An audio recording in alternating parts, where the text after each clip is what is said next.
worshipping Allah or praying Allah or fasting or giving charity or going for the Hajj, these are very easy things.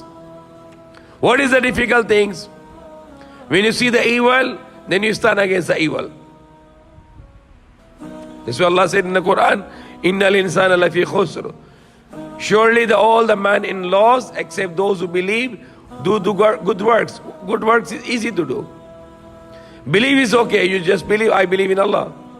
If you're working in a place, and if you see there are people who are stealing, and they warn you, if you report to the boss, we might kill you.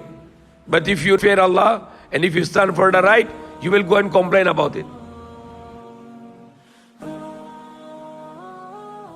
Not to close your eyes from the evil. If you see a person is unjust, if you see a woman is abused on the street, there are 4, 5, 6 or 10 people, and if you see a woman being abused and you just go away, you failed. But if you go and stop the woman to be abused, you fight against those people. The most difficult is not to accept the wrong. Always accept the right.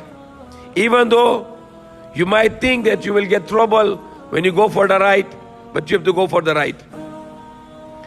If you always be fear and coward, and you think that you do this and you have a problem, and if you do this you have a problem, and if you do this you have a problem, and you always close your eyes. So what will they? You will not die? Of course you will die. But you will die as a coward. But if you will not tolerate the evil, you always stand against the evil, then you will die as a brave person.